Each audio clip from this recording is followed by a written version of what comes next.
Bienvenidos a La Otra Aventura, un espacio dedicado al mundo de los libros. José Ortega y Gasset dijo que el mayor crimen está ahora no en los que matan, sino en los que no matan pero dejan matar. La historia de la humanidad, tanto la real, si así se le puede llamar a la de los libros de historia, como la de ficción, está llena, repleta de crímenes grandes y pequeños. Pareciera que la naturaleza humana lleva por sí misma el crimen en sus genes. Grandes guerras han iniciado por un crimen, grandes crímenes se han cometido intentando llevar el bien, entre comillas, a la humanidad. A veces por insensatez, otras por venganza. John Connolly, quien acaba de visitar la FIL de Guadalajara, dijo que la realidad siempre supera la ficción. Dijo que no le hubiera parecido creíble una historia como la de Ayotzinapa si esta hubiera sido ficción. Hoy hablaremos efectivamente de grandes crímenes y literatura. Les recuerdo, como todas las semanas, que fue Adolfo Bioy Casares quien escribió que leer era la otra aventura y que la primera era probablemente la vida misma. Estamos pues aquí hoy en La Otra Aventura.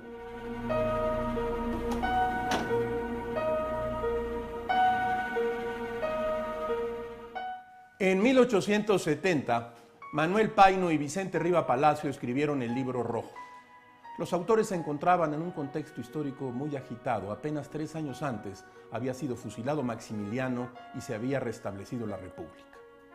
Los autores habían sido testigos de una de las etapas más difíciles para México y sin duda todos esos acontecimientos fueron un elemento indispensable para la publicación de este libro. Se trata de un recuento de muerte, de venganza, de traición. Los autores se dieron a la tarea de narrar grandes crímenes que hasta ese momento habían cimbrado a la historia nacional y habrían incluso cambiado el rumbo de la misma. Los 33 textos que conforman este volumen dan cuenta en un orden cronológico de los sucesos más sangrientos ocurridos en el territorio mexicano, desde la conquista hasta la caída de Maximiliano, pasando desde luego por el virreinato. Algunos hechos cotidianos como la peste, los insurgentes. Este volumen recién editado por la Universidad Veracruzana aborda los hechos históricos de una manera literaria, es decir, el rigor histórico no se ve peleado con la interpretación y la creación de atmósferas que logran capturar al lector de principio a fin. Y si de crímenes más modernos se trata, hace algunos años el Fondo de Cultura Económica publicó precisamente en 3 tomos una especie de continuación del Libro Rojo, donde participan escritores contemporáneos que han abordado crímenes escalofriantes e igual número de ilustradores con una imagen por capítulo que permite darnos una idea de lo que nos espera. El primer tomo abarca desde 1868 hasta 1928, con capítulos como Chucho el Roto de Adrián Curiel Rivera, Cananea, A Sangre y Fuego de Beatriz Alcubierre, La Banda del Automóvil Gris de Sofía González de León, El asesinato de Pancho Villa de Paco Ignacio Taibo II, El fusilamiento del Padre Pro de Carlos Silva Casares. El tomo 2 abarca de 1928 a 1959. Tiene capítulos como Los ahorcados de Topilejo de Fernando Curiel, Las muertas de Goyo de Vicente Leñero, ni más ni menos, William Burroughs mata a su esposa de Jorge García Robles, Pancho Valentino, El confesor de curas de J.M. Servín. Luego, el tercer tomo abarca de 1959 a 1979 e incluye capítulos como Las muertes de Ramón Gay y Agustín de Anda, de Rafael Aviña, Las Poquianchis de Francisco Hinojosa, 2 de octubre Tlatelolco de Greco Sotelo, Los secuestros de Garza Sada, Aranguren y Duncan Williams de Darío Fritz. Seguramente muchos de estos casos le suenan y también seguramente no los ha leído de esta manera.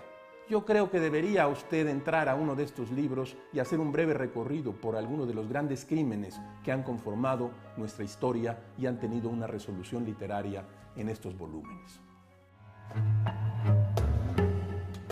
Hace un par de años, James Ellroy y Otto Penzler editaron The Best of American Noir of the Century.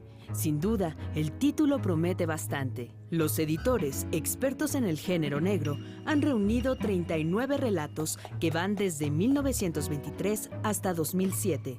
Al revisar el índice, uno se encuentra a maestros del género como James M. Cain, Joyce Carol Oates, Jim Thompson, Patricia Highsmith, por mencionar algunos. Según Ellroy, las historias abordan el momento preciso y el modo en que la vida de cualquiera se convierte en una auténtica pesadilla. Por otro lado, hay algunos autores que comúnmente no están asociados al género negro, pero que están incluidos por haber escrito una historia de terror o de ciencia ficción cuyo hilo conductor es el género negro, como David Morrell o Harlan Ellison. Casi todas las historias incluidas en este volumen fueron publicadas en revistas como Manhunt y Black Mask, y que exigen tanto de sus autores como de sus lectores una gran calidad literaria. Aunque le garantizo que encontrará grandes historias que seguramente no habrá leído en otro lado, también le garantizo, como sus editores afirman, que quizás si usted es fan del género, no esté completamente satisfecho con la selección. El prólogo a este libro da una breve pero certera explicación de sus preferencias y de por qué el género negro y el género del detective se excluyen mutuamente. Si usted quiere disfrutar historias que lo tendrán al filo del sillón, la cama o donde prefiera leer de la mano de dos expertos del género, no se pierda este libro.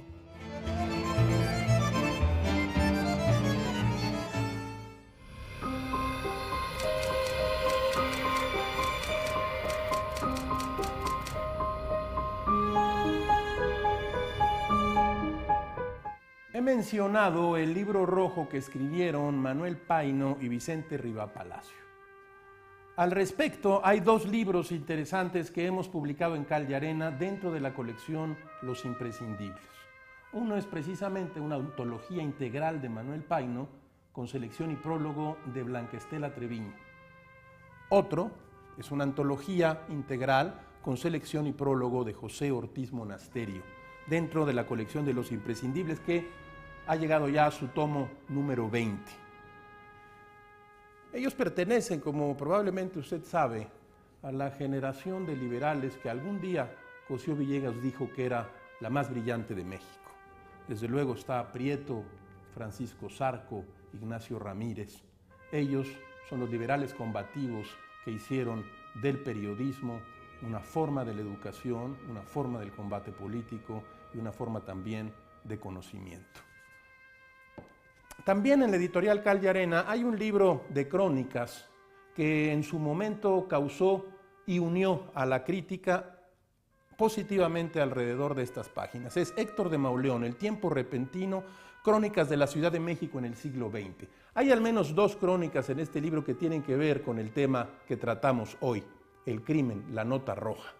Una de ellas es justamente la historia de Goyo Cárdenas, el estrangulador. Y otra sobre la nota roja, El tiempo repentino de Héctor de Mauleón. Tengo aquí una nueva colección, me hice de ella justo en Guadalajara, en la Feria Internacional del Libro. Es una colección de Almadía, de la editorial oaxaqueña Almadía, que dirige Guillermo Quijas. Me llamó muchísimo la atención porque es una magnífica y envidiable idea editorial, con un diseño notable. Se trata de cartografías. Está publicada también en coedición con el Conaculta. ¿Y de qué trata cartografías? Precisamente de eso, de viajes, libros de viajes. Este grueso volumen que tengo aquí en las manos es Mark Twain, La vida en el Mississippi, con un prólogo de Rodrigo Fresán. En verdad, cada hombre, cada mujer y cada niño tiene un amo y se preocupa y se agita en su servidumbre, pero en los días de que yo hablo, el piloto del Mississippi no sufría de servidumbre alguna. Otro de los libros de esta colección, Vladimir Mayakovsky, Mi descubrimiento de América, prologado por José Manuel Prieto. Nikolai Gogol, Roma, con un prólogo de Juan Villoro. Una mujer así solo puede haber nacido en Roma. Tengo que verla, irremediablemente, quiero verla, no para amarla, no, solo quisiera verla, verla toda, ver sus ojos, sus manos, sus dedos, su cabellera. Juan Villoro ha escrito el prólogo de este libro. Rubén Darío, París 1900, con un prólogo de Álvaro Enrique. París se sentó a la mesa, y la brama y la riqueza y la lujuria y el dolor y la alegría y la muerte también se sentaron en él. Rubén Darío, París 1900, una magnífica colección, cartografías de la editorial Almadía.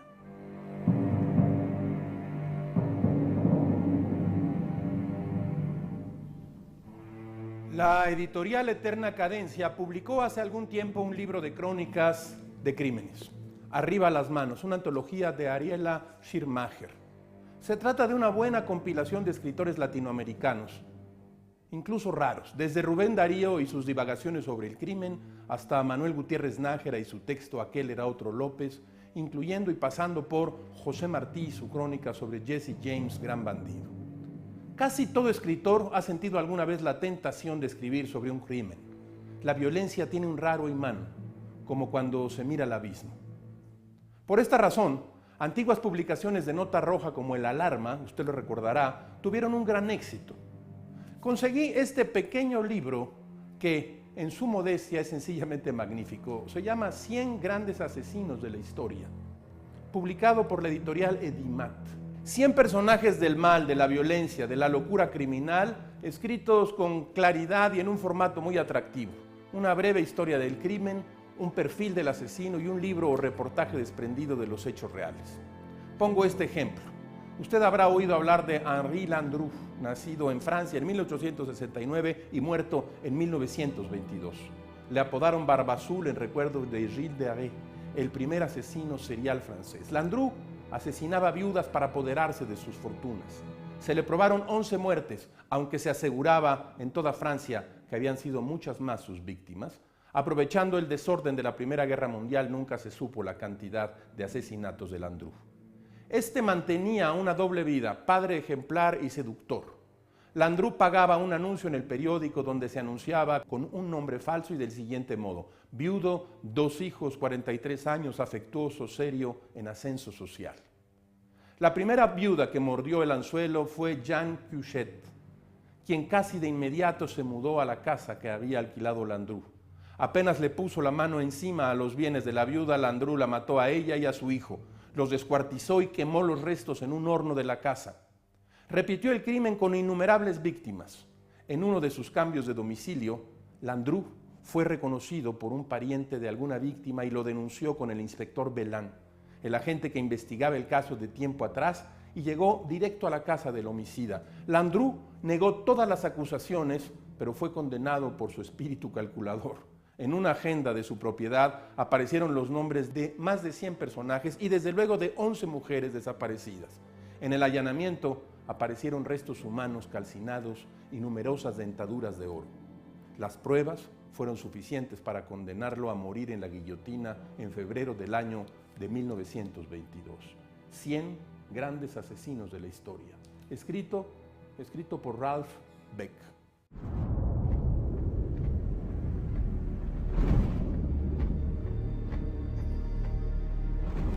Como todas las semanas, usted encontrará aquí en este espacio un escenario por el que pasan como ráfagas la felicidad y la desdicha de escribir, gajes del oficio.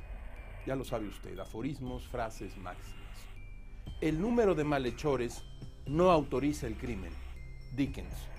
Hemos llegado al final de esta emisión y esta aventura. Soy Rafael Pérez Gallo y los espero aquí la próxima semana. Abres una puerta y detrás de ella aparece un mundo. Eso es un libro.